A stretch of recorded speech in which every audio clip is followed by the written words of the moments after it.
Kadang, orang yang paling berjasa dalam hidup kita justru yang paling mudah kita hianati. Ia memilih percaya pada lelaki yang mengaku pahlawan, sementara suaminya diam-diam memikul rasa sakit bertahun-tahun demi melihatnya bahagia. Saat kebenaran terungkap, cinta itu sudah mati, dan penyesalan hanya tinggal air mata yang tak lagi didengar.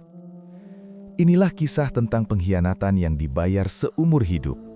Kisah yang mungkin terlihat biasa, tapi azabnya nyata dan menghancurkan hati. Langit sore di desa Cikahuripan tampak muram hari itu. Awan kelabu menggantung rendah, seolah menahan beban air yang sejak pagi tak berhenti menetes. Di halaman SMA Negeri 1 Cikahuripan, bel pulang sekolah baru saja berbunyi. Siswa-siswi berhamburan keluar kelas. Sebagian tertawa, sebagian mengeluh tentang hujan, sebagian lagi bergegas karena jalan desa rawan licin jika hujan turun terlalu lama. Di antara mereka, Maya Ayu Lestari melangkah tergesa. Rambutnya yang hitam panjang diikat seadanya, seragam putih abu-abunya rapi, wajahnya cantik, penuh percaya diri. Maya dikenal sebagai siswi pintar, aktif, dan selalu jadi pusat perhatian.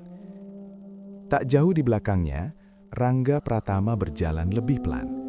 Tasnya tampak berat, dipanggul di satu bahu. Wajahnya tenang, sorot matanya selalu tertuju pada Maya. Bukan dengan tatapan berani, melainkan diam-diam, penuh kagum. Rangga bukan siapa-siapa di mata banyak orang. Ia murid biasa, pendiam, nilainya bagus, tapi tak suka menonjol. Namun sejak kelas 1 SMA, satu hal tak pernah berubah. Perhatiannya pada Maya. "Mai, tunggu!" seru seorang teman Maya. Maya menoleh sebentar, tersenyum, lalu melambaikan tangan. "Aku duluan ya, hujannya makin deras." Ia berlari kecil menyusuri jalan setapak menuju rumahnya yang berada di bawah bukit. Rangga mempercepat langkah, jaraknya kini hanya beberapa meter di belakang Maya. Entah mengapa, dadanya terasa tak enak sejak hujan makin lebat. Tiba-tiba, grok! Suara gemuruh keras mengguncang udara. Tanah di lereng bukit yang selama ini rapuh akhirnya tak sanggup menahan air. Batu, lumpur, dan pepohonan runtuh bersamaan, meluncur cepat ke arah jalan desa. "Maya!" teriak Rangga sekuat tenaga. Maya menoleh, wajahnya pucat, tubuhnya kaku, kakinya seolah tertanam di tanah. Dalam hitungan detik, longsoran itu sudah terlalu dekat. Tanpa berpikir panjang, Rangga melempar tasnya. Ia berlari sekuat yang ia bisa, lalu mendorong Maya menjauh dari jalur longsor. Tubuh Maya terhempas ke semak-semak pinggir jalan, kepalanya terbentur, pandangannya gelap. Sementara itu, Rangga tak sempat menghindar. Batu besar menghantam punggungnya, tubuhnya terguling, lalu tertimbun lumpur hingga setengah badan. Rasa sakit menjalar hebat, seperti tulang belakangnya diremukkan. Ah! Ia mencoba bangkit. Gagal, nafasnya sesak. Hujan bercampur lumpur menutupi wajahnya. Beberapa warga berlari mendekat, berteriak panik. "Ada longsor! Anak sekolah!" Maya ditemukan tak sadarkan diri. Bajunya kotor, wajahnya penuh lumpur. Warga segera mengangkatnya, membawanya ke rumah terdekat. Sementara Rangga, ia ditemukan belakangan. Tubuhnya lemah, kakinya gemetar. Setiap kali mencoba bergerak, nyeri menusuk punggungnya hingga membuatnya berteriak tertahan. "Yang penting, Maya selamat," gumamnya lirih sebelum akhirnya ikut pingsan. Maya terbangun di ruang tamu rumah warga. Kepalanya terasa berat. Ibunya menangis di sampingnya. "Alhamdulillah kamu sadar, Nak." Kenapa, Bu?" Suara Maya lemah. "Kamu kena longsor. Ada yang nolonin kamu." Maya mencoba mengingat. Yang ia ingat hanya suara gemuruh, lalu gelap. "Siapa, Bu?" Ibunya menggeleng. "Gak tahu. Katanya cuma ada satu anak laki-laki yang teriak, terus kamu sudah terpental." Nama Rangga tak pernah disebut. Sementara itu, di puskesmas desa, Rangga terbaring kaku. Dokter desa menghela nafas berat. Tulang belakangnya cedera, harus hati-hati, bisa panjang pemulihannya. Ayah Rangga menggenggam tangan anaknya, matanya berkaca-kaca. Rangga menatap langit-langit. Rasa sakit itu nyata, tapi ada satu hal yang membuatnya tetap tenang.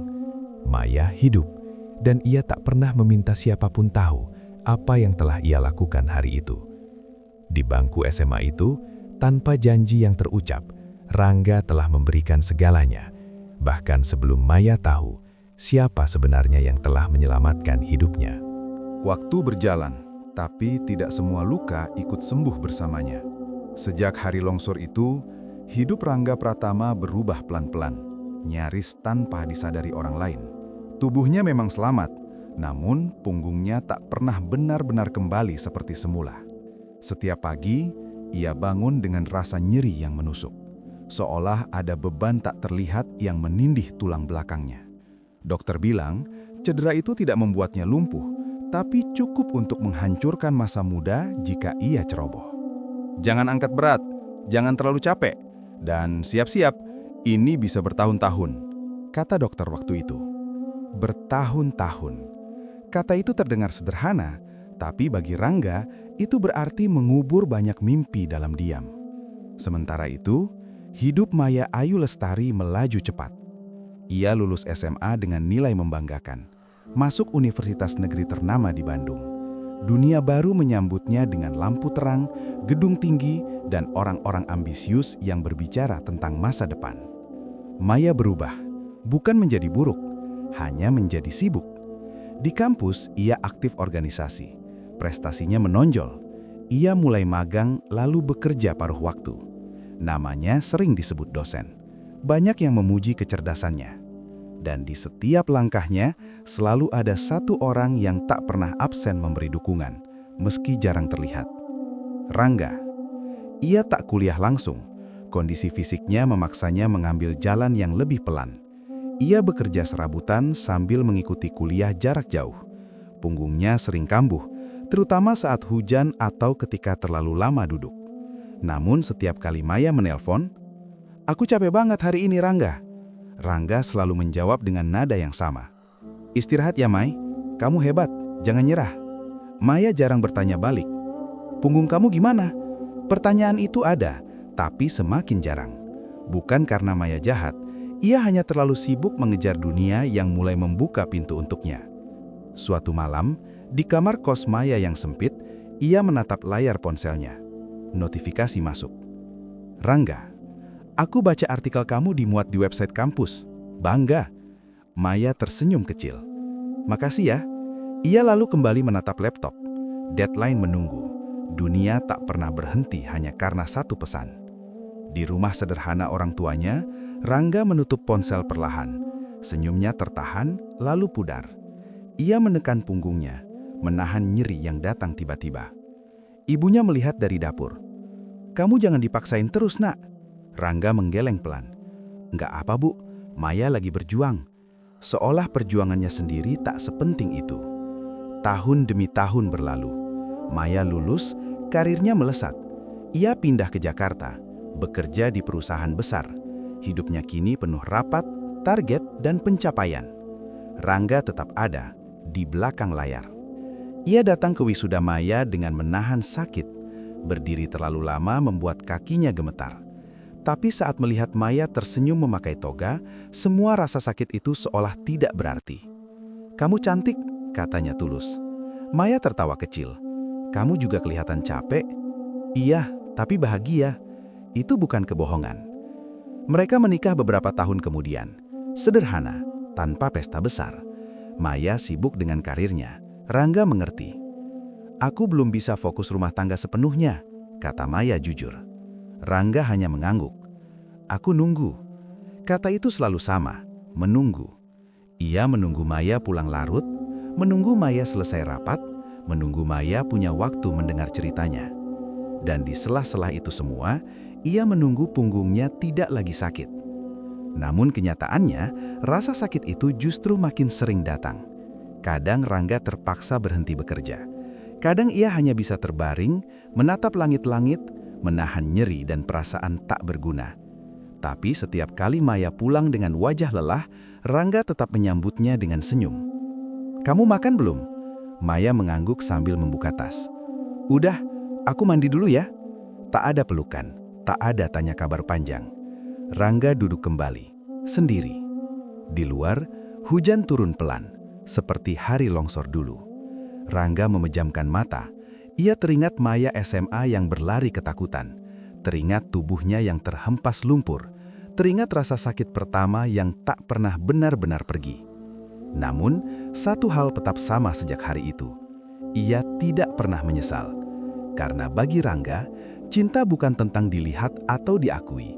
Cinta adalah tentang bertahan, bahkan ketika tak ada yang benar-benar menyadari.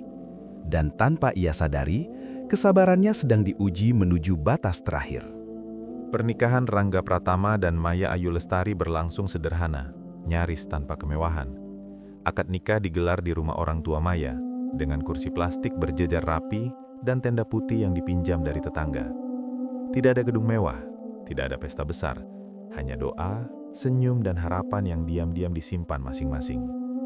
Rangga mengenakan jas hitam pinjaman, sedikit kebesaran di bahu. Punggungnya terasa kaku sejak pagi, tapi ia memaksa berdiri tegak. Saat ijab kabul diucapkan lancar, matanya berkaca-kaca. Bukan karena bahagia semata, tapi karena ia merasa akhirnya sampai setelah menunggu begitu lama. Maya tampak cantik dalam kebaya sederhana, senyumnya lebar, penuh percaya diri. Ia menggenggam tangan Rangga, tapi genggaman itu singkat. Setelah akad, ia segera sibuk menyapa rekan kerja, atasan, dan teman-teman kampus yang datang. Rangga hanya mengikuti dari belakang, tersenyum kecil, sesekali mengangguk sopan. Sejak hari itu, kehidupan rumah tangga mereka berjalan cepat. Maya semakin bersinar. Karirnya menanjak pesat di perusahaan konsultan ternama di Jakarta. Namanya sering disebut dalam rapat. Ia dipercaya menangani klien besar. Foto-fotonya muncul di media internal kantor. Berdiri percaya diri dengan blazer rapi dan laptop di tangan. Bu Maya ini aset perusahaan, kata atasannya suatu hari. Pujian itu membuat dada Maya menghangat. Dunia memberinya apa yang ia kejar sejak lama, pengakuan. Sementara itu, Rangga memilih peran yang lebih sunyi. Ia bekerja dari rumah, mengambil proyek kecil yang tak menuntut fisik terlalu berat. Punggungnya semakin sering kambuh. Kadang ia harus berbaring berjam-jam hanya untuk meredakan nyeri. Namun setiap kali Maya pulang dengan wajah lelah, Rangga selalu menyiapkan segelas air hangat atau sekedar menyodorkan makan malam sederhana. "Kamu hebat hari ini," katanya tulus. Maya mengangguk sambil membuka ponsel. "Iya, capek banget, kliennya ribet." Ia tak duduk lama, tak bertanya apapun tentang hari Rangga. Perubahan itu terjadi perlahan, nyaris tak terasa, seperti air yang mengikis batu. Undangan kantor mulai berdatangan, gala dinar, acara networking, rapat di luar kota. Maya sering pulang larut, kadang bahkan menginap di hotel karena urusan kerja. "Kamu nggak ikut?" tanya Maya suatu malam. Rangga menatap punggungnya sendiri di cermin, lalu tersenyum tipis. "Kamu aja, aku jaga rumah." Jawaban itu membuat Maya lega. Ia tak perlu menjelaskan lebih panjang, tak perlu merasa bersalah. Di acara-acara itu, Maya terbiasa berdiri di antara orang-orang ambisius. Obrolan mereka tentang target, investasi, dan peluang. Dunia yang terasa jauh dari rumah kecil yang selalu menunggu dalam diam. Lambat laun, Maya mulai merasa sendirian, meski ia sudah menikah. Dan tanpa ia sadari, ia juga membuat Rangga merasa tak lagi dibutuhkan. Suatu malam, hujan turun deras. Rangga duduk di ruang tamu, memijat punggungnya dengan wajah menahan sakit. Jam dinding menunjukkan pukul 11 malam. Pintu terbuka. Maya masuk dengan langkah cepat. Sepatunya basah, wajahnya lelah. "Kamu belum tidur?" tanyanya singkat. "Nunggu kamu," jawab Rangga pelan. Maya menghela nafas. "Kita bisa nggak sih jangan terlalu bergantung satu sama lain? Aku capek, Rangga." Kata-kata itu menampar lebih keras dari yang Maya sadari. Rangga terdiam. Ia ingin berkata bahwa punggungnya sakit hari ini, bahwa ia hampir jatuh saat mengambil paket siang tadi, bahwa ia hanya ingin ditemani sebentar. Namun yang keluar hanyalah satu kalimat, "Maaf." Maya masuk kamar, pintu tertutup. Rangga tetap di sofa, sendirian, ditemani suara hujan dan nyeri yang tak kunjung reda. Sejak saat itu, jarak di antara mereka semakin nyata. Bukan jarak fisik, melainkan jarak perasaan. Maya mulai merasa Rangga terlalu diam, terlalu biasa, terlalu tidak selevel dengan dunianya yang kini penuh target dan prestasi. Ia tak pernah mengucapkannya, tapi sikapnya bicara lebih jujur. Rangga menangkap semuanya. Ia tahu ia mulai terpinggirkan, bukan karena Maya membencinya, tapi karena Maya tak lagi melihatnya. Namun Rangga tetap sama. Ia tetap menunggu, tetap mendukung, tetap diam. Karena baginya, cinta bukan soal siapa yang paling bersinar, melainkan siapa yang tetap bertahan saat cahaya mulai memudar. Dan di balik kesuksesan yang Maya banggakan, sebuah kesombongan kecil mulai tumbuh. Tanpa ia sadari, akan menjadi awal dari kehancuran segalanya. Jakarta tak pernah tidur. Lampu-lampu gedung memantulkan cahaya dingin, seolah menertawakan siapapun yang pulang membawa lelah. Malam itu, Maya Ayu Lestari berdiri di depan lift kantor, menatap layar ponselnya sambil tersenyum kecil. Aditya Wiranata. Masih di kantor? Aku juga. Kopi? Maya ragu sejenak. Jam menunjukkan hampir pukul 10 malam, tapi ia terlalu lelah untuk pulang dan terlalu enggan untuk kembali ke rumah yang akhir-akhir ini terasa sunyi. Boleh, balasnya singkat. Mereka duduk berhadapan di kafe kecil lantai bawah. Aditya mengenakan kemeja rapi, wajahnya tenang, tutur katanya halus. Ia tipe pria yang pandai mendengar, atau setidaknya pandai membuat orang merasa didengar. Kamu selalu kelihatan kuat, kata Aditya sambil menjeruput kopi. Tapi capek juga ya ngejalanin semuanya sendiri. Kalimat itu sederhana, tapi tepat sasaran. Maya tersenyum pahit. Kadang, percakapan mereka mengalir ringan, tentang kerjaan, tentang tekanan, tentang masa lalu, hingga tanpa disadari, topik itu muncul. Kamu pernah ngalamin kejadian yang bikin hidup berubah? Tanya Aditya. Maya terdiam. Ingatannya melayang ke hujan, gemuruh, dan gelap yang menelan kesadarannya. Longsor, jawabnya pelan. Waktu SMA. Aditya mengangguk, wajahnya seolah ikut larut. Aku juga ada di sana. Maya menatapnya. Kamu? Iya, aku yang narik kamu waktu itu. Kamu pingsan, mungkin gak ingat. Maya tertegun. Potongan ingatan yang kabur tiba-tiba terasa menemukan bentuk. Seseorang berteriak, tubuhnya terhempas, lalu gelap. Nama Rangga tak pernah muncul dalam ingatannya. Dan kini, Aditya berdiri tepat di celah itu. Kalau bukan karena kamu, bisik Maya, mungkin aku gak akan ada sekarang. Aditya tersenyum samar. Aku cuma melakukan apa yang seharusnya. Sejak malam itu, hubungan mereka berubah. Pesan-pesan mulai sering masuk, ucapan selamat pagi, perhatian kecil, pertanyaan sederhana yang tak pernah Maya terima di rumah.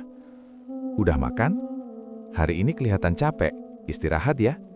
Dan Maya membalasnya, tanpa rasa bersalah, karena di kepalanya semua itu wajar. Dia hanya teman lama, bahkan penolong hidupnya. Rangga mulai merasakan perubahan itu. Maya lebih sering tersenyum saat melihat ponsel, lebih jarang duduk di ruang tamu, bahkan saat bersama, pikirannya seolah ada di tempat lain. Suatu malam, saat Maya sedang mengetik pesan, Rangga memberanikan diri bertanya. Lagi chat sama siapa? Maya menoleh cepat. Teman kantor. Rangga mengangguk, tak bertanya lagi. Namun malam berikutnya dan malam setelahnya, pertanyaan yang sama mengendap di dadanya. Hingga suatu hari, Maya pulang lebih larut dari biasanya. Hujan turun tipis. Rangga menunggunya di sofa. Punggungnya terasa nyeri. Kamu kemana? Tanyanya pelan. Meeting sama Aditya? Nama itu asing di telinga Rangga. Siapa? Teman lama, jawab Maya cepat. Dulu satu SMA, dia yang nolong aku waktu longsor. Kalimat itu membuat dada Rangga seketika sesak. Namun ia tak menunjukkan apa-apa. Oh, itu sebabnya aku dekat sama dia. Lanjut Maya, nadanya defensif. Kamu jangan mikir yang aneh-aneh. Dia cuma teman. Cuma teman. Dua kata yang terdengar ringan, tapi menusuk. Rangga menunduk. Tangannya mengepal di atas lutut. Punggungnya terasa semakin sakit. Tapi kali ini bukan hanya fisik. Kalau itu bikin kamu nyaman, aku percaya. Katanya akhirnya. Maya menghela nafas lega. Syukurlah. Ia masuk kamar meninggalkan Rangga sendirian di ruang tamu. Malam itu, Rangga tak bisa tidur. Ia ingat hujan bertahun-tahun lalu, longsor, teriakan, rasa sakit yang pertama kali ia rasakan di punggungnya. Ia ingat semuanya. Dan untuk pertama kalinya sejak menikah, Rangga merasa tak dikenal di rumahnya sendiri.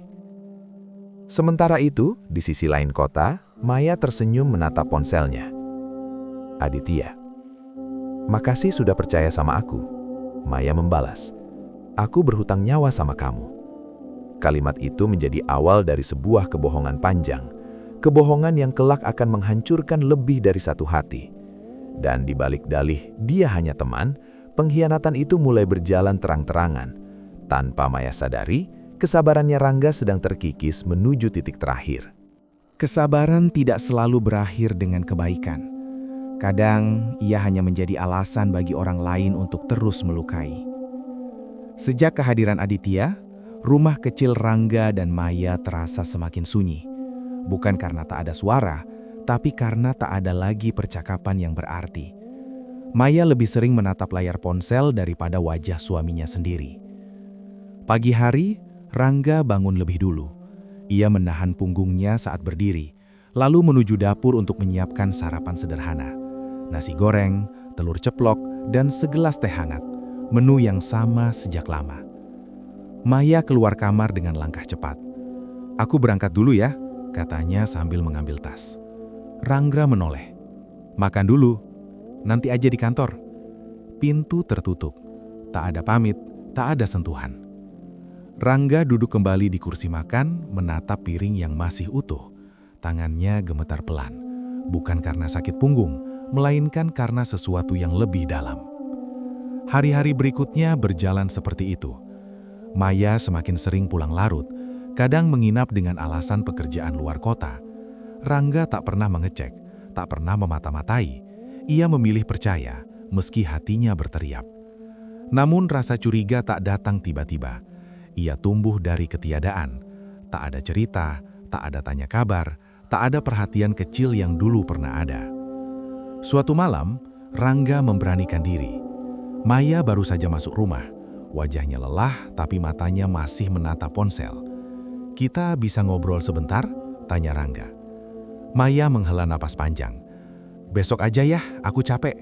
Cuma sebentar, aku ngerasa akhir-akhir ini kamu jauh." Maya menoleh, alisnya berkerut.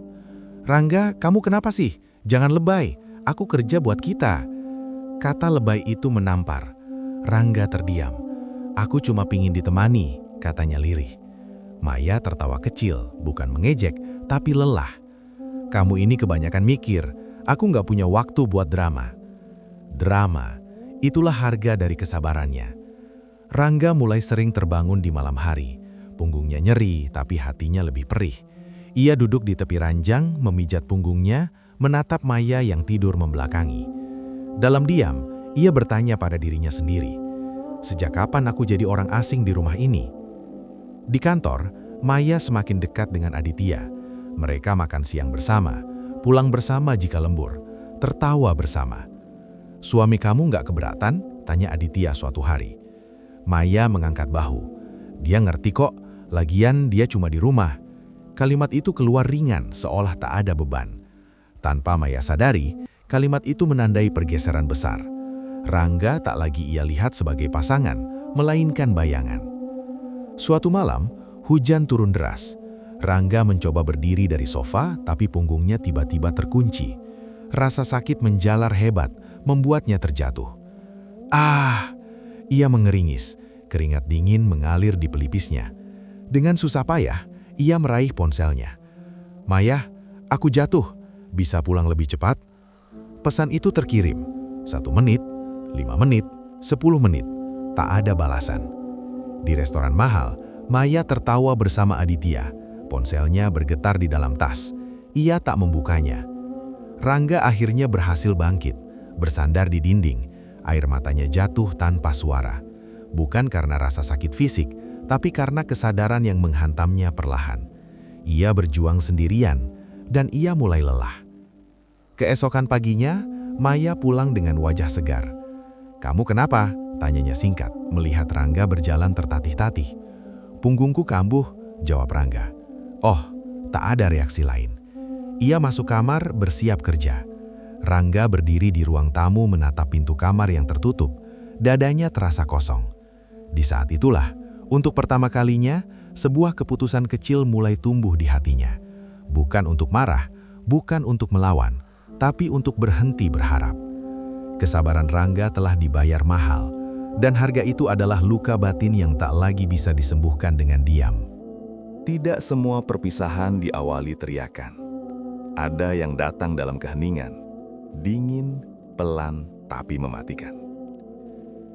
Pagi itu, rumah terasa lebih sunyi dari biasanya. Hujan semalam meninggalkan udara lembab dan dingin. Rangga Pratama duduk di meja makan. Secangkir teh hangat di depannya tak tersentuh. Punggungnya masih terasa nyeri, tapi wajahnya tenang. Terlalu tenang untuk seseorang yang sudah lama terluka. Di seberang meja, Maya Ayu Lestari sibuk dengan ponselnya. Jarinya menari cepat di layar. Jas kerja sudah rapi melekat di tubuhnya. "Kamu mau ke kantor?" tanya Rangga pelan. "Iya," jawab Maya singkat, tanpa menoleh. Rangga mengangguk. Ia menarik nafas dalam, seolah mengumpulkan sisa-sisa kekuatan yang selama ini ia simpan. "Ada yang mau aku bicarakan." Maya mendesah kecil. "Cepet ya, aku nggak bisa lama." Kalimat itu cukup. Rangga berdiri perlahan. Ia menahan punggungnya sebentar, lalu menatap Maya dengan pandangan yang belum pernah ia tunjukkan sebelumnya. Bukan marah, bukan sedih, melainkan lelah sepenuhnya. "Aku sudah berusaha," katanya pelan tapi jelas. "Aku menunggu, aku mengerti, aku memaafkan. Tapi aku nggak pernah benar-benar ditemani." Maya akhirnya menoleh. "Kamu mulai lagi." "Aku cuma mau jujur," lanjut Rangga. "Aku sakit, bukan cuma punggungku." Maya berdiri, menyampirkan tas ke bahu. "Rangga, kamu harus ngerti, aku capek kerja, jangan bikin suasana berat." Rangga tersenyum tipis. "Aku ngerti, makanya aku berhenti." Maya mengerinyik. "Maksud kamu?" Rangga menatapnya lurus. Tak ada getaran di suaranya, tak ada air mata. "Aku talak kamu." Kata itu jatuh di antara mereka, dingin dan keras. Maya terdiam. Untuk sesaat ia menunggu Rangga tertawa atau menarik ucapannya. Tapi tidak. Wajah itu tetap sama, tenang, pasti. "Kamu serius?" tanyanya akhirnya. "Iya," jawab Rangga singkat. "Aku sudah cukup." Tak ada pertengkaran, tak ada makian, tak ada drama seperti yang Maya bayangkan dari cerita orang-orang. Hanya satu keputusan diambil setelah terlalu lama menahan diri. Rangga masuk kamar, mengambil satu tas yang sudah ia siapkan sejak malam sebelumnya. Isinya sedikit, pakaian, dokumen, dan satu buku catatan lama. Tak ada barang Maya yang ia sentuh. Saat ia keluar, Maya masih berdiri di tempat yang sama. "Kamu pergi kemana?" tanya Maya. Kali ini nadanya sedikit goyah. "Ke tempat yang lebih tenang," jawab Rangga. "Kamu nggak bisa gini aja, kita bisa bicarakan." Rangga menggeleng. "Aku sudah bicara bertahun-tahun." Ia melangkah ke pintu. Sebelum keluar, ia berhenti sejenak. "Aku harap kamu bahagia, Mai." Itu saja.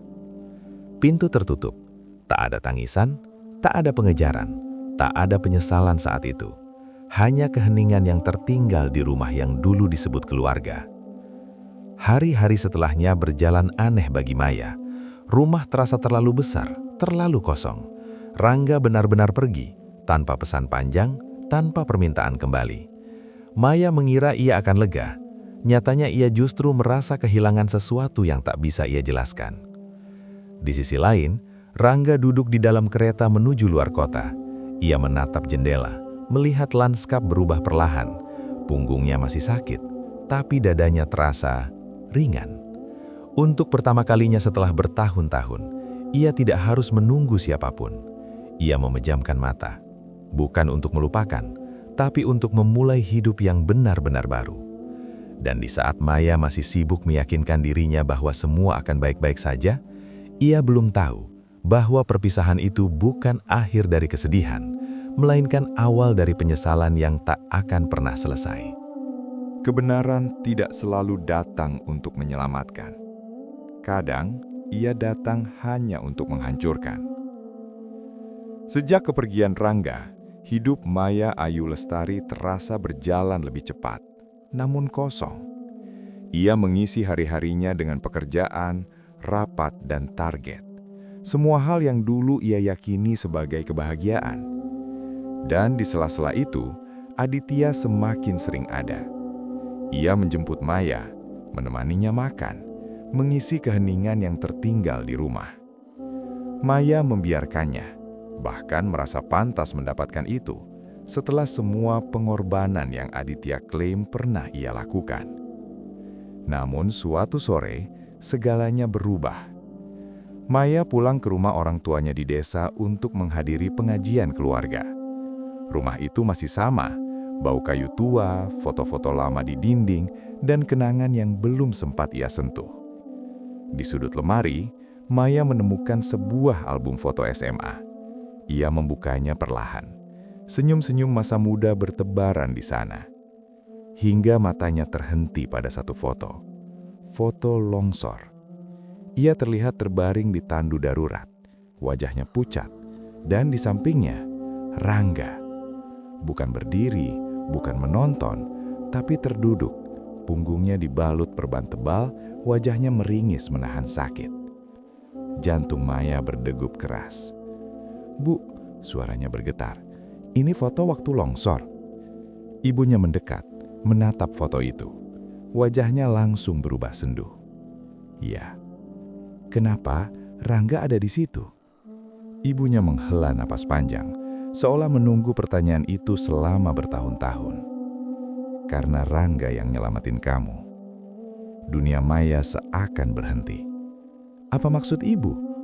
Ibunya menatapnya dalam-dalam. "Kamu pingsan, nak.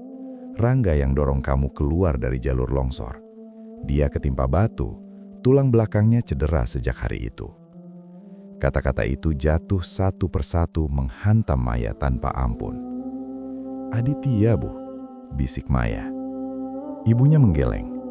"Aditya datang belakangan, waktu kamu sudah dibawa warga." Kaki Maya melemas. Ia duduk di lantai. Album foto terjatuh dari tangannya. Potongan ingatan itu kini tersusun jelas. Teriakan yang familiar, sentuhan kasar yang mendorongnya, dan rasa aman sesaat sebelum gelap. Itu Rangga, selalu Rangga. Maya pulang dengan pikiran kacau. Ia menelpon Aditya, suaranya gemetar. "Kamu bilang kamu yang nolong aku waktu longsor." Hening sejenak di seberang. "Iya, aku kan di sana," jawab Aditya ragu. "Kenapa ibu aku bilang Rangga yang nyelamatin aku?" Suara Maya meninggi. Aditya terdiam lebih lama. Aku juga bantu. Kita nggak perlu bahas masa lalu, Mai." Kalimat itu cukup. Untuk pertama kalinya, Maya melihat Aditya tanpa kabut kekaguman. Dan di balik wajah tenangnya, ia melihat sesuatu yang dingin. Kebohongan. Malam itu Maya sendirian di rumah. Ia duduk di lantai kamar, memeluk lutut. Tangisnya pecah, keras, tak tertahan. Ia teringat setiap keluhan Rangga yang ia abaikan. Setiap kali ia menolak bicara, setiap malam Rangga menunggu. Dan kini ia tahu, Rangga tidak hanya memberinya cinta, tapi juga punggungnya, masa mudanya, dan diamnya. Ia menggenggam ponsel, menatap kontak Rangga. Jarinya gemetar. Namun saat ia menekan panggil, nomor itu sudah tidak aktif. Maya menjatuhkan ponsel. Tangisnya berubah menjadi sesekukan panjang. Kebenaran itu datang, bukan untuk memperbaiki, melainkan untuk memastikan satu hal, bahwa cinta yang ia sia-siakan tak akan pernah kembali sama. Dan disitulah penyesalan Maya benar-benar dimulai. Terlambat, menyakitkan, dan tak bersuara. Penyesalan tidak datang sekali lalu pergi. Ia tinggal, tumbuh, dan menggerogoti hari demi hari. Sejak kebenaran itu terungkap, hidup Maya Ayu Lestari runtuh perlahan, tanpa suara. Ia tetap bekerja, tetap tersenyum di depan klien, tetap berdiri percaya diri di ruang rapat. Namun, setiap kali pintu kantor tertutup, ia kembali menjadi perempuan yang kehilangan arah. Nama Rangga Pratama menghantui setiap sudut hidupnya. Setiap pagi, Maya membuka ponselnya dengan harapan yang sama. Ada pesan, ada panggilan, ada tanda bahwa Rangga masih ada. Namun yang ia temukan hanyalah keheningan. Nomor Rangga tak aktif, media sosialnya hilang, jejaknya seolah terhapus dari dunia yang dulu mereka kenal bersama. Maya mulai mencari. Ia mendatangi rumah orang tua Rangga. Pintu itu terbuka, tapi wajah yang menyambutnya dingin dan penuh jarak. "Ia sudah pergi lama," kata ibu Rangga singkat. "Kami tidak tahu dia di mana." Itu kebohongan kecil, bukan untuk menyakiti, tapi untuk melindungi. Maya pulang dengan langkah gontai.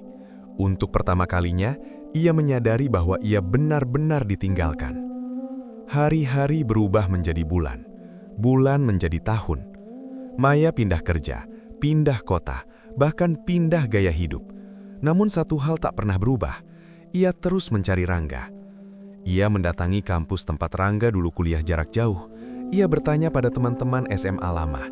Ia bahkan menyewa jasa orang untuk melacak keberadaannya. Semua berujung pada satu jawaban. Tidak tahu. Di sela-sela pencariannya, hubungan Maya dan Aditya retak. Kebohongan masa lalu menjadi jurang yang tak bisa ditutup. "Kamu bohong sama aku," kata Maya suatu malam. Aditya mendengus. "Itu udah lama, kenapa kamu nggak move on?" Kata move on membuat Maya tertawa getir. "Karena aku salah orang." Malam itu Aditya pergi dan Maya membiarkannya. Ia tak lagi peduli pada siapapun selain satu nama yang terus ia panggil dalam doa. Waktu tak menghentikan karier Maya. Justru sebaliknya, ia semakin sukses. Jabatan naik, penghasilan bertambah. Hidupnya tampak sempurna di mata orang lain. Namun setiap pencapaian terasa hampa. Tak ada Rangga yang menunggu. Tak ada Rangga yang berkata, "Aku bangga." Maya mulai sering pulang ke rumah kosong, duduk di lantai, memeluk lutut, menangis hingga tertidur. Setiap mimpi selalu sama. Rangga berdiri membelakanginya, berjalan menjauh, tak pernah menoleh. Ia terbangun dengan dada sesak. Tahun kelima, Maya mulai sakit-sakitan. Dokter bilang ia kelelahan, tapi Maya tahu yang lelah bukan tubuhnya, hatinya. Ia menulis surat demi surat, tak tahu akan dikirim kemana. Semua berakhir disimpan di laci. "Maafkan aku bodoh, aku salah." Kata-kata itu menjadi doa yang diulang setiap malam. Tahun ke-10. Rambut Maya mulai diwarnai uban halus di pelipis. Wajahnya tetap cantik, tapi matanya tak lagi berbinar. Ia berdiri di depan jendela apartemennya, menatap lampu kota yang berkilau. 10 tahun. 10 tahun mencari satu orang yang dulu ada tepat di hadapannya, namun ia abaikan. Ia memejamkan mata. Air mata jatuh pelan. "Rangga, aku masih nyari kamu." Dan tanpa Maya ketahui, di belahan dunia lain, nama itu kini berdiri di atas panggung yang jauh lebih besar. Siap untuk kembali ke hidupnya, bukan sebagai miliknya, melainkan sebagai kenyataan yang tak bisa ia ubah. Ada luka yang tak berdarah, tapi ketika disentuh kenyataan, rasanya lebih sakit dari apapun. Hari itu, hujan turun pelan di Jakarta. Maya Ayu Lestari berdiri di depan gedung konferensi nasional, memegang undangan seminar internasional yang hampir ia abaikan. Topiknya tentang riset kebencanaan, bidang yang tak terlalu ia pahami, namun namanya tercantum sebagai tamu undangan perusahaan. Ia melangkah masuk tanpa antusias, hingga langkahnya terhenti mendadak. Di layar besar panggung utama, terpampang sebuah nama, Dr. Rangga Pratama, peneliti utama mitigasi bencana nasional. Dunia Maya berputar. "Itu Rangga?" Bisiknya hampir tak terdengar. Di layar sosok yang muncul bukan lagi lelaki pendiam dengan pakaian sederhana. Rangga berdiri tegap mengenakan jas rapi. Wajahnya lebih dewasa, sorot matanya tenang dan penuh wibawa. Punggungnya terlihat lurus, bekas luka itu masih ada, tapi ia telah belajar hidup bersamanya. Tepuk tangan bergemuruh memenuhi ruangan. Maya duduk perlahan, tubuhnya gemetar. Matanya tak lepas dari layar. Setiap kata yang keluar dari mulut Rangga terdengar jelas, mantap, penuh keyakinan. Ia berhasil, bukan sekadar bangkit, tapi melampaui. Usai sesi, Maya berdiri terpaku di antara kerumunan. Ia melihat Rangga turun dari panggung, disambut rekan-rekan peneliti dan pejabat negara. Lalu, ia melihat seorang perempuan mendekat. Perempuan itu tersenyum lembut, menyodorkan botol minum. Rangga menerimanya dengan senyum hangat, senyum yang dulu hanya Maya yang tahu. Dan di samping perempuan itu, seorang anak kecil berlari kecil memeluk kaki Rangga. "Papa?" Rangga membungkuk, mengangkat anak itu, mencium keningnya dengan penuh kasih. Perempuan itu, Nadia, menatap mereka dengan mata penuh cinta. Saat itulah, sesuatu di dada Maya retak sepenuhnya. Maya memberanikan diri mendekat. Setiap langkah terasa berat, seolah menyeret 10 tahun penyesalan di kakinya. "Rangga?" Rangga menoleh. Wajahnya berubah. Bukan terkejut, bukan marah. Hanya asing. "Halo," katanya sopan. "Kita saling kenal?" Kalimat itu menghantam lebih keras dari bentakan manapun. "Aku, Maya," suaranya bergetar. Istri lama," potong Rangga pelan, lalu menoleh pada Nadia. "Ini Maya, teman lama." "Teman lama." Nadia tersenyum sopan. Tak ada cemburu, tak ada sinis. "Halo Mbak Maya." Maya ingin menangis, tapi air matanya tertahan oleh kenyataan yang berdiri tepat di hadapannya. "Kamu bahagia?" tanya Maya lirih. Rangga mengangguk. "Alhamdulillah." Satu kata itu cukup. Tak ada penjelasan panjang, tak ada cerita balasan, tak ada pintu yang terbuka sedikit pun. Anak kecil itu kembali memeluk Rangga, tertawa kecil. Rangga mengusap kepalanya dengan penuh kasih. Pemandangan itu mengakhiri segalanya. Maya mundur perlahan. Suara di sekitarnya memudar. Dunia terasa sunyi. Ia akhirnya tahu jawabannya. Rangga bukan hanya pergi darinya, ia menemukan kebahagiaan yang tak lagi menyisakan ruang. Di luar gedung, hujan turun lebih deras. Maya berdiri sendirian di bawah kanopi. Air mata akhirnya jatuh tanpa ditahan. 10 tahun ia mencari, dan saat ia menemukan, ia menyadari bahwa yang ia cari sudah bukan miliknya sejak lama. "Maafkan aku, Rangga," bisiknya di tengah hujan. "Sekarang aku tahu, aku benar-benar terlambat." Dan di kejauhan, Rangga melangkah pergi bersama keluarganya, tanpa menoleh, tanpa ragu, menuju hidup yang telah ia bangun dari luka, sementara Maya hanya bisa berdiri, menatap kebahagiaan yang dulu pernah ia miliki, dan ia hancurkan sendiri. Ada doa yang tak pernah sampai ke langit, bukan karena Tuhan menutup telinga, melainkan karena doa itu datang saat hati yang dituju telah tertutup oleh luka yang terlalu lama. Malam itu, Jakarta basah oleh hujan. Lampu-lampu jalan memantulkan bayangan air seperti potongan masa lalu yang kembali muncul tanpa diminta. Maya Ayu Lestari berdiri di depan sebuah rumah sederhana namun rapi di pinggiran kota. Rumah itu tak besar, tapi hangat. Dari balik jendela, terlihat cahaya kuning lembut, cahaya keluarga. Tangannya gemetar saat menekan bel. Pintu terbuka, dan di sanalah Rangga Pratama berdiri. Bukan sebagai mantan suami yang penuh amarah, bukan pula sebagai lelaki yang terluka dan meratap, melainkan sebagai pria yang telah selesai dengan masa lalunya. "Ada perlu apa, Mbak?" tanyanya tenang. Satu panggilan itu, Mbak, membuat dada Maya sesak. "Aku boleh bicara?" Suaranya nyaris pecah. "Sebentar saja." Rangga menoleh ke dalam rumah. "Nadia," katanya pelan, "aku bicara sebentar di depan." Ia melangkah keluar dan menutup pintu perlahan. Bukan untuk mengusir Maya, melainkan untuk menjaga rumah tangganya. Di bawah hujan yang kembali turun, Maya tak lagi mampu berdiri tegak. Ia bersimpuh. Ia benar-benar berlutut di hadapan lelaki yang dulu ia abaikan. "Rangga," tangisnya pecah. "Aku salah, aku bodoh, aku sombong, aku buta." Ia menunduk, air hujan bercampur air mata. "Aku baru tahu dari semuanya, dari longsor itu, dari hidupku, yang selalu ada itu kamu." Rangga diam. Wajahnya tak menunjukkan emosi berlebih, hanya napas yang ditahan lama. "Aku mohon," Maya mengangkat wajahnya. "Kita rujuk. Aku akan tinggalkan semuanya, karir, nama, apapun. Aku mau jadi Maya yang dulu, istrimu. Sunyi. Hujan semakin deras seolah ikut menjadi saksi. Rangga akhirnya bicara. Suaranya dingin, tegas, dan jujur. Maya, yang dulu sudah kamu bunuh sendiri. Kata-kata itu menusuk tanpa teriak. Kamu tidak kehilangan aku saat aku pergi. Kamu kehilangan aku saat kamu memilih tidak percaya. Saat kamu meremehkan luka punggungku. Saat kamu memeluk orang lain dan menyebutnya teman. Maya menggigil. Tapi aku menyesal setiap hari. Aku tahu, dan penyesalan itu hukuman terberatmu. Ia menatap Maya lurus. Sekarang, aku suami orang, anak dari anakku, dan aku tidak akan mengkhianati istriku, seperti dulu kamu mengkhianatiku. Kalimat itu adalah akhir. Maya menunduk, tangisnya berubah menjadi isak yang sunyi. Berarti tidak ada kesempatan. Rangga menggeleng pelan. Tidak, untuk kita. Ia menambahkan dengan suara rendah namun mantap. Aku sudah memaafkanmu, tapi memaafkan tidak selalu berarti kembali. Rangga membuka pintu rumah. Cahaya hangat kembali terlihat. Simpan doamu.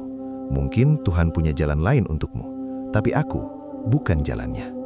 Pintu tertutup, dan Maya tertinggal, sendirian, di bawah hujan, dengan penyesalan yang tak lagi punya tempat pulang. Malam itu ia menyadari satu hal pahit. Cinta Rangga tidak habis, tapi sudah berpindah tangan. Tidak semua orang sanggup menerima kebenaran. Sebagian memilih menyalahkan orang lain karena lebih mudah membenci daripada mengakui kebohongan sendiri. Nama Aditya Prakoso dulu selalu disebut Maya dengan bangga. Dia hanya teman, dia penolongku saat longsor. Namun setelah kebenaran terbongkar, yang tersisa dari Aditya hanyalah lelaki yang runtuh oleh dustanya sendiri. Proyek-proyeknya dicabut, relasi menjauh, nama baiknya hancur pelan-pelan, bukan karena fitnah, melainkan karena cerita yang ia bangun di atas kebohongan. Di sebuah kamar kos sempit, lampu redup menyala. Aditya duduk sendirian, botol minuman berserakan di lantai. Matanya merah, nafasnya berat. Semua gara-gara dia, gumamnya menatap kosong ke dinding. Di tangannya, ponsel menampilkan berita. Dr. Rangga Pratama, peneliti nasional berprestasi, raih penghargaan internasional. Jari Aditya gemetar. Harusnya aku, ia meninju dinding. Harusnya aku yang ada di hidup Maya. Dalam pikirannya yang kacau, logika terdistorsi. Ia tak lagi melihat kesalahannya sendiri. Yang ia lihat hanya Rangga sebagai pencuri hidupnya. Padahal, Rangga tak pernah merebut apapun. Aditya mulai menguntit. Ia mengikuti berita Rangga, mengetahui jadwal seminar, alamat rumah. Setiap langkah Rangga dianggapnya provokasi, setiap senyum Rangga dianggap ejekan. Dia sok suci, desis Aditya, padahal dia perusak hidupku. Di titik itu, dendam Aditya salah alamat. Ia tidak marah pada Maya yang berbohong. Ia tidak marah pada dirinya sendiri yang memanfaatkan cerita longsor. Ia memilih target paling aman untuk dibenci, orang yang diam dan tak membalas. Suatu malam, Aditya melihat Maya keluar sendirian dari apartemennya. Wajahnya pucat, langkahnya limbung. Ia bersembunyi di balik bayangan, menatapnya dengan mata penuh api. Kalau bukan karena Rangga, kita masih bisa mulai ulang. Dalam pikirannya yang rusak, menghancurkan Rangga berarti mengembalikan harga dirinya. Padahal yang sedang ia bangun bukan pembelaan, melainkan kejahatan. Dan tanpa ia sadari, jalan dendam yang ia pilih akan menyeretnya ke jurang yang tak bisa ia hindari. Sementara di tempat lain, Rangga pulang ke rumah, memeluk anaknya, tanpa tahu bahwa bahaya sedang berjalan pelan ke arah mereka. Dan Maya masih terjebak antara rasa bersalah dan takut, tanpa sadar bahwa kebohongan lama akan segera menagih harga paling mahal. Azab tidak selalu datang sebagai petir dari langit. Kadang ia turun perlahan, melalui tangan manusia yang dikuasai dendam. Malam itu sunyi, terlalu sunyi untuk kota yang tak pernah benar-benar tidur. Maya Ayu Lestari berjalan pulang sendirian dari masjid kecil di sudut kompleks. Wajahnya pucat, matanya sembab. Sejak penolakan Rangga, ia mulai mencari ketenangan. Meski ketenangan itu selalu berakhir dengan air mata. Langkahnya terhenti. saat ia merasakan ada yang mengikutinya. "Siapa?" Suaranya gemetar. Bayangan keluar dari gelap. Aditya Prakoso. Wajahnya kurus, matanya merah, tangannya bergetar. Namun di genggamannya, sebilah pisau memantulkan cahaya lampu jalan. "Kamu tahu apa yang kamu lakukan padaku?" Teriaknya pelan, nyaris berbisik, namun penuh kebencian. "Aditya, tolong!"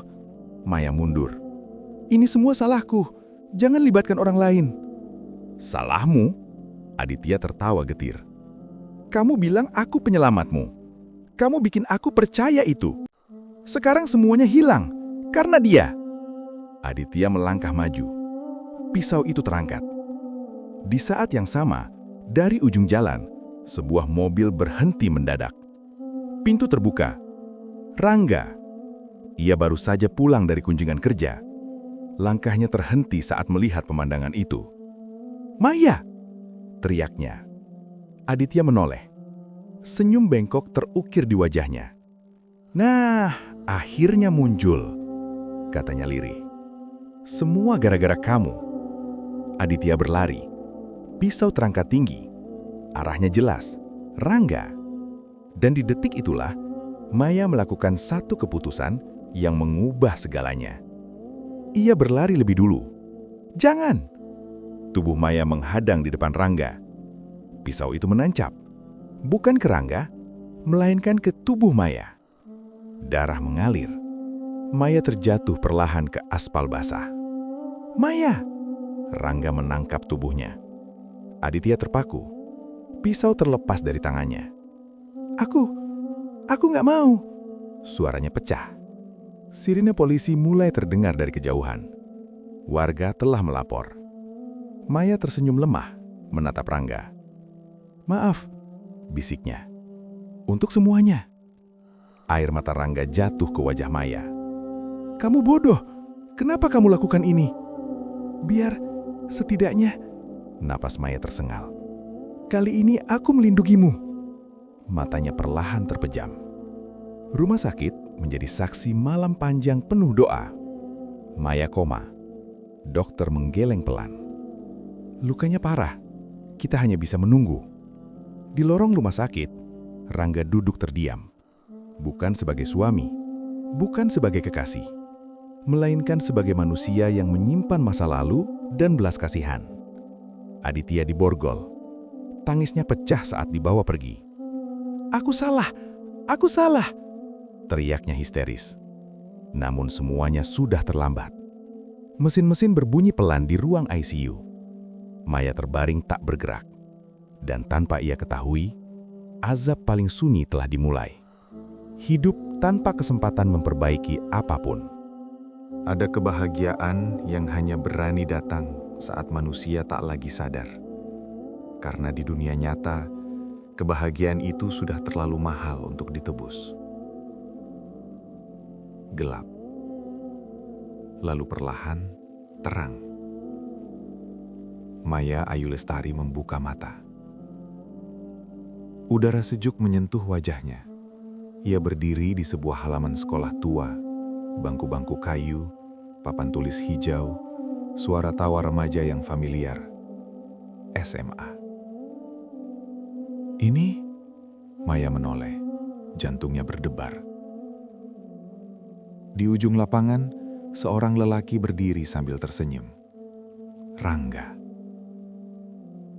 Bukan Rangga yang dewasa dan dingin, melainkan Rangga SMA, berseragam putih abu, wajahnya polos, matanya hangat. "Kamu lama?" katanya sambil tersenyum. Maya berlari kecil. Tangannya menggenggam tangan Rangga, hangat, nyata. "Kamu nggak sakit?" tanyanya cemas. Rangga tertawa. "Enggak, aku kuat kok." Mereka duduk di bangku taman. Tak ada longsor, tak ada pengkhianatan, tak ada orang ketiga. Hanya dua anak SMA yang saling menatap dengan cinta sederhana. Waktu melompat cepat. Maya melihat dirinya dan Rangga menikah, sederhana, penuh tawa, Ia melihat Rangga tidak cedera, berdiri tegap. Ia melihat dirinya tidak sombong, tak pernah berpaling. Mereka punya rumah kecil, punya anak. Setiap pagi, Rangga mencium keningnya. Setiap malam, Maya menunggu di pintu. "Terima kasih sudah percaya sama aku," kata Rangga di mimpi itu. Maya menangis, namun kali ini karena bahagia. "Aku nggak akan pernah menyia-nyiakanmu lagi," katanya. Rangga menatapnya dengan mata penuh iba. "Ini bukan hidupmu, Maya," katanya pelan. "Ini cuma mimpi yang seharusnya kamu jaga dulu." Tangannya terlepas. "Rangga!" Monitor jantung berbunyi pelan. Di dunia nyata, Maya terbaring kaku di ranjang ICU. Wajahnya pucat, tubuhnya tak bergerak. Air mata mengalir dari sudut matanya, meski matanya tetap terpejam. Di luar ruangan, Rangga berdiri diam. Tangannya menggenggam doa yang tak pernah ia ucapkan keras-keras. "Kalau ini caramu meminta maaf, aku sudah memaafkan." Namun mimpi itu kembali memudar. Maya mencoba bertahan di dalamnya, karena di sanalah satu-satunya tempat di mana ia tidak terlambat. Dan azab paling menyakitkan pun terasa jelas. Ia hanya bisa hidup bahagia di dunia yang tak pernah nyata. Ada orang yang pergi dari hidup kita, namun diam-diam tetap tinggal dalam bentuk doa, tanggung jawab, dan kebaikan yang tak pernah diumumkan. Pagi demi pagi berlalu di rumah sakit itu. Mesin masih berbunyi.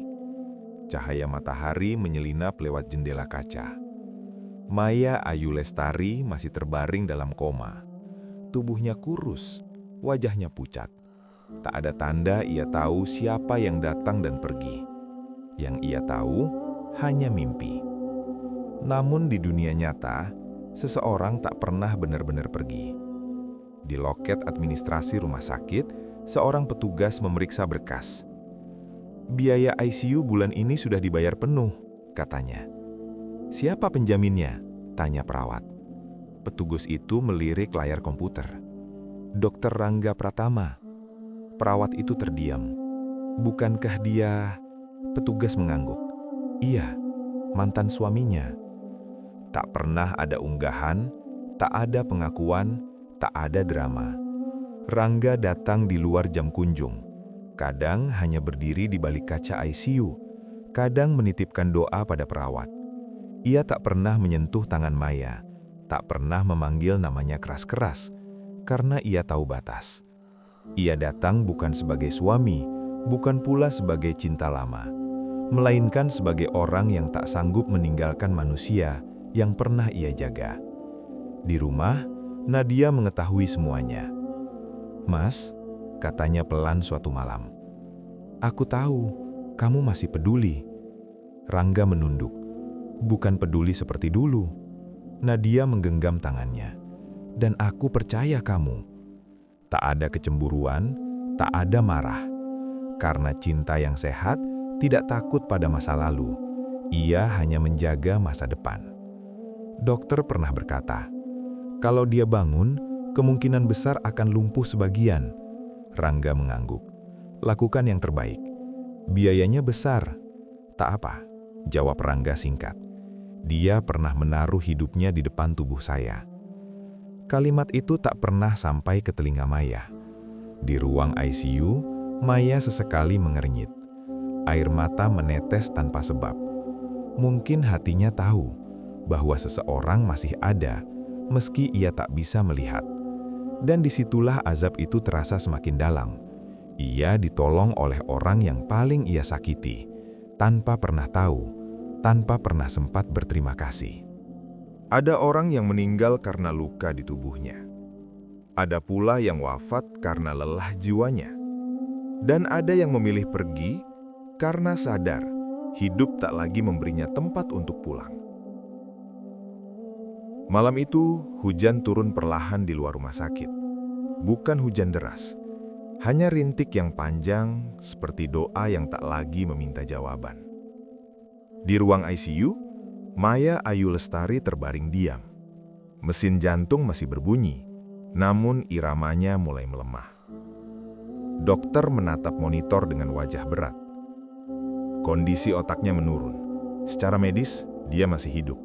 Tapi kalau ia memilih untuk bertahan atau tidak, itu di luar kendali kami. Tak ada yang tahu.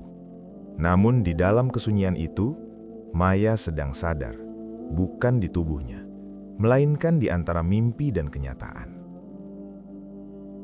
Ia kembali berada di tempat yang sama.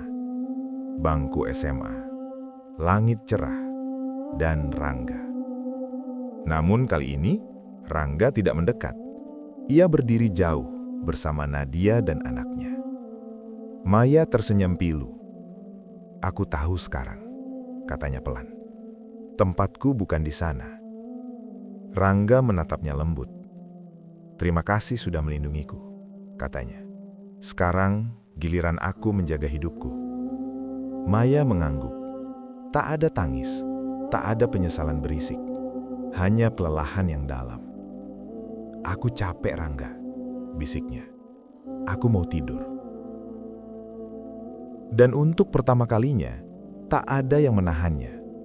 Monitor jantung berbunyi panjang. Tit. Perawat berlari, dokter masuk, namun semua sudah terlambat. Jam menunjukkan pukul 2.17 WIB. "Wafat," kata dokter pelan. Di luar ruangan, Rangga berdiri diam. Tak ada teriakan, tak ada histeris. Ia hanya menunduk, lalu mengucap lirih, "Inna lillahi wa inna ilaihi roji'un." Ia telah memaafkan jauh sebelum kematian itu datang, dan kini ia benar-benar melepaskan. Beberapa bulan kemudian, pengadilan menjatuhkan vonis. Aditya Prakoso dinyatakan bersalah atas percobaan pembunuhan berencana. Ditambah rekam jejak kebohongan dan pelanggaran lain, ia dijatuhi hukuman penjara seumur hidup. Di balik jeruji, Aditya sering menatap kosong, bukan karena menyesal pada Rangga, melainkan karena ia akhirnya sadar. Semua dendam itu berawal dari kebohongan yang ia pelihara sendiri. Makam Maya sederhana, tak ramai, tak ada pidato panjang. Rangga datang terakhir. Ia meletakkan bunga, lalu berdiri sebentar. "Tenanglah," katanya dalam hati. "Kali ini, kamu tidak salah memilih." Ia lalu pergi, kembali pada keluarganya, pada hidup yang terus berjalan, tanpa kebencian, tanpa dendam. Saudaraku, tidak semua azab datang sebagai bencana besar. Sebagian datang sebagai penyesalan yang terlalu terlambat. Sebagian datang sebagai kehilangan orang baik yang dulu kita remehkan. Ketahuilah, orang yang paling tulus mencintaimu seringkali adalah orang yang paling sabar menunggu dan paling diam saat disakiti. Jika ia pergi, bukan karena cintanya habis, tetapi karena Allah memintanya menyelamatkan dirinya sendiri. Jaga pasanganmu, jaga kepercayaan. Karena sekali hancur, tak semua bisa diperbaiki, bahkan dengan air mata seumur hidup. Sahabat semua, kisah ini bukan sekadar cerita. Ini adalah peringatan hidup bagi siapapun yang masih diberi kesempatan oleh Allah. Kadang, kita terlalu sibuk mencari kebahagiaan di luar, hingga lupa ada seseorang di rumah yang berjuang dalam diam, menahan sakit, menahan ego, menahan air mata, demi cinta dan tanggung jawab. Maya baru sadar siapa yang benar-benar mencintainya saat semuanya sudah terlambat. Rangga tak pernah berhenti menjadi orang baik, bahkan ketika ia disakiti, ditinggalkan, dan diremehkan. Dan disitulah azab itu bekerja, bukan dengan petir, bukan dengan bencana besar, melainkan dengan penyesalan yang tak lagi punya pintu pulang. Ingatlah, memaafkan tidak selalu berarti kembali. Kesabaran ada batasnya, dan cinta yang tulus, jika diabaikan, bisa berubah menjadi kehilangan seumur hidup. Semoga kisah ini menjadi cermin untuk kita semua. Jangan menunggu kehilangan untuk belajar menghargai, karena tidak semua orang diberi kesempatan kedua. Jika kisah ini menyentuh hati kalian, jika membuat kalian merenung, jika membuat kalian ingin memperbaiki diri dan hubungan, dukung channel ini dengan subscribe, like, dan bagikan agar menjadi pengingat bagi yang lain. Tulis doa terbaik kalian di kolom komentar. Karena boleh jadi, cerita ini adalah jawaban atas doa seseorang yang sedang terluka. Saya Ismail, pamit. Assalamualaikum warahmatullahi wabarakatuh.